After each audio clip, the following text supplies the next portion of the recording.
Hello everyone and welcome back to another video with On Point Politics, and today we're going to be looking at the best case scenario for 2024 for former President Donald Trump against Harris. Make sure to hit the like button and subscribe to the channel if you enjoy content just like this. Make sure to go into the description down below. We have a GoFundMe to collect donations to conduct state and national polling with SoCal Research.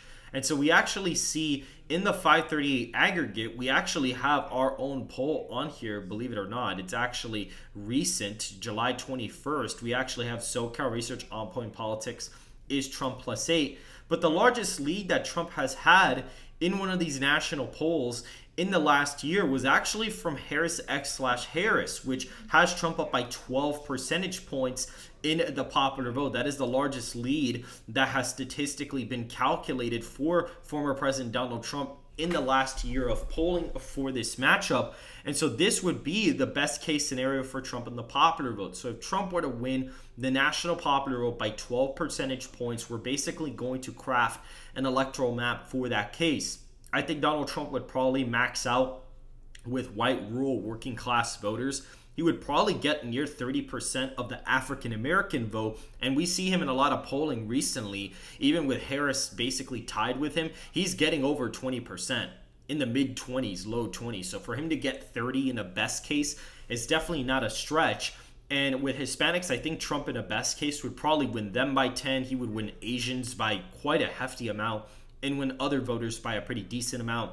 He'd win all age groups, especially 18 to 29 and 30 to 40 year old voters by a pretty easy amount as well. I think he would max out with men, probably even win them by close to 25 in a best case. And with women, Trump probably wins by maybe 5 to 10 in a best case scenario. So this is going to be a very lopsided victory for a best case scenario for Donald Trump. We're going to be filling out these safe Republican states. These are states that Donald Trump has won in previous elections very easily. Missouri is going to be in that Republican column, as well as South Carolina. We would also have Iowa, Ohio in that Republican column as well. Now, these states would probably be near 25-point victories in a best case scenario for the former president. He's won both of these states by around 8 to 9 points in both cycles. And if Donald Trump is winning the popular vote by 12, these states already vote to the right of the nation by a couple points. And so they would be pretty heavy Republican victories this cycle. You would also have Texas and Florida be a little bit over 20 points as well. Both of these states have been voting relatively to the right of the nation very heavily, and I'd expect Texas to probably be like a 19-20 point win in a best case, and Florida would probably be like a 22-point victory in a best case scenario for Trump.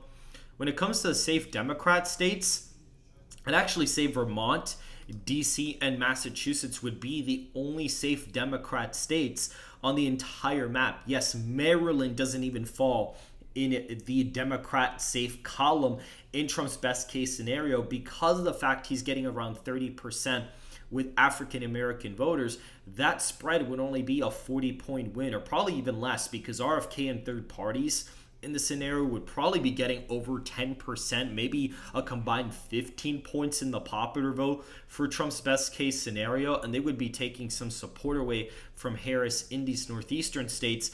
And with Trump getting around 30% of the black vote nationally, and there being a sizable black population in Maryland, he may actually be able to get the state under 15. And what's interesting is if we actually look at Maryland polling, there have been polls that have had the race under 20 points. So I'm not even trying to make this claim very loosely. If we actually go to Maryland polling, we see that there's polls that have it, within 17, 22, 19 points, 15 points even from back in February. So to say that in an ultimate best case scenario, Trump could get the state down below 15 wouldn't be that crazy. Looking at the likely Republican states, we'd probably have Wisconsin, Michigan, Pennsylvania in that column. We probably have Wisconsin be like a 14-point win, possibly even in the safe column, depending on how the trends would go. Michigan, Pennsylvania would still be all in the high, double digits, possibly 10 to 15-point victories. North Carolina would also be safe on the map. It's been voting to the right of the nation by 6 points, and it may even trend a point Republican if Trump were to have his best case scenario. And so there we could possibly see something develop. Georgia, I think, would be around a 14-point win. Arizona would also be like around a 14-point win. I'd even say that Nevada would probably even be safe Republican, to be honest, because the state has been voting around 3 to 4 points to the right of the nation. And if it's going to continue to trend to the right and the popular vote is plus 12, it may be a 16 or 17-point victory. So that state would probably even be safe, as well as Maine's 2nd congressional district. Nebraska's 2nd would be in the likely column, as well as New Mexico would be in the likely column in a best case scenario. And I would say even the state of Virginia would even be in the likely column in a best case scenario for the former president. For the likely Democrat states, we'd have California at around maybe a 7 to 8 point win. And again, we've had a polling before that shows Donald Trump and Harris competitive in this state relatively. If we actually look up the only poll from the state from Emerson back in November, a similar time frame from when the best poll for Trump came out, it only has Harris ahead by 9. So in a best case scenario, her winning by 6 to 8 points wouldn't be that unrealistic. It possibly could be even closer than that if Trump is winning white voters by over 25 and winning Hispanics by 10 and getting 30% of blacks. He would probably get really close here. I'd say 7 to 8 point victory for Harris would be the most likely outcome. Alaska would be in the safe Republican column as well, giving him 331 electoral votes. In the scenario, Maryland would be likely.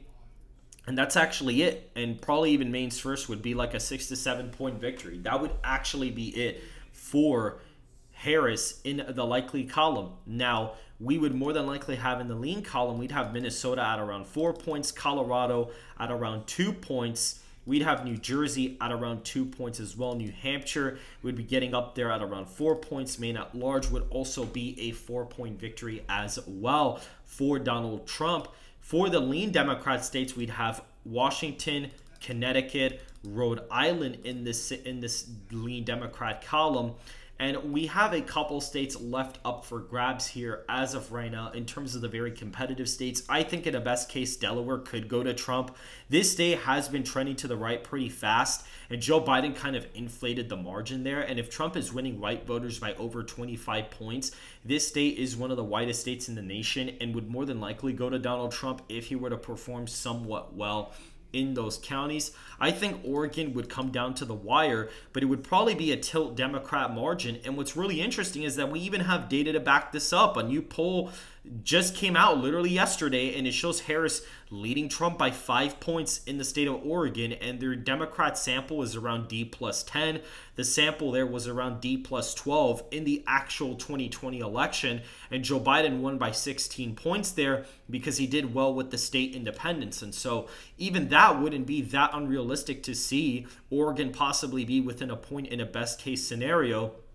We'd also have Hawaii, Illinois, and New York up for grabs. Now, would Trump possibly win New York? I think it's possible to somehow say he could do it. I mean, Biden in internals was basically down by double digits in some of these like kind of not Midwestern, but these middle state kind of districts. He was down there by about, a couple points, double digits even in some of these districts. And so with the polling from the New York City area, if you were to have those recent polls from there from about April, if you actually go into Election Shuffler, if you apply those margins, the state actually becomes like a 10-point win for Biden. And if you were to shift all of the other counties by around what they would have shifted by from those districts that Biden is down by double digits in, if you assume a basically 25-point shift because he won those districts on average by about 15 points, and if he's down double digits, the minimum you could assume is that he's down 10. And so if you move all those counties by 25 points,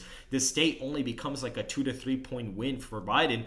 And that was with old city polling from about April. I'm assuming that it's probably gotten a little bit worse there. And so in an ultimate best case scenario, I would say that New York could probably flip. Now, Illinois, this one's hard too. I'd say it's possible, like it could probably happen, but it would have to be like the state would have to trend very heavily Republican. And again, it's not impossible because if Donald Trump were to win the popular vote by 12, which is the guideline for this, if you see here, Illinois voted to the left of the nation by 12.5 points. In the previous cycle, it voted to the left of the nation by 15, so it's been trending Republican. So if Trump were to win the popular vote by 12 and have his best case scenario, he can actually win Illinois by probably upwards of 1 to 3 points if the rightward trend in the state were to actually continue. But for this scenario, we're going to assume that the state doesn't really trend too much and that it would possibly be a tilt Republican margin, assuming the state trends like about a point or so to the right of what it was in 2020, which could definitely happen. And the state of Hawaii has been trending to the left pretty hard. I'd say in a best case scenario for Donald Trump, again, Biden had the Maui disaster here. I'd say this one is a hard call for a best case, but he could technically win it in a best case scenario. I mean, there was polling internals that had him up by 3 there against Biden. And even though it's Hawaii, the fact that there is even a poll period that has Trump up there is a pretty big warning sign for him. And on top of that as well, the only poll with Biden with third parties had him up like 8 points in the state. So it's kind of like, you know, even the best poll for Biden there really only had him up by 8 points with third parties included. And so that's definitely going to affect the state in general. I could expect a lesser than 15-point race there. Again, guys, this is not my official forecast, but merely what a best case scenario for the former president could actually look like in the Electoral College. I know this looks insane. I know this looks crazy. You could basically play around with these and basically say his best case is 371. But based on the way that states have been trending, there is a hypothetical pathway for him to win New York, Delaware, Illinois, and Hawaii in the time. I don't even think Oregon could even flip to Trump. I think the Portland area is basically too far gone. I don't even think he'd be able to win Oregon. Even in his best case scenario, I still don't even think he'd be able to win the state of Oregon. And so that's pretty much it for this video. If you guys did enjoy, make sure to hit the like button and subscribe to the channel if you want more information from your #1 source for all things polling and elections in the United States. And I will see you guys in the next video.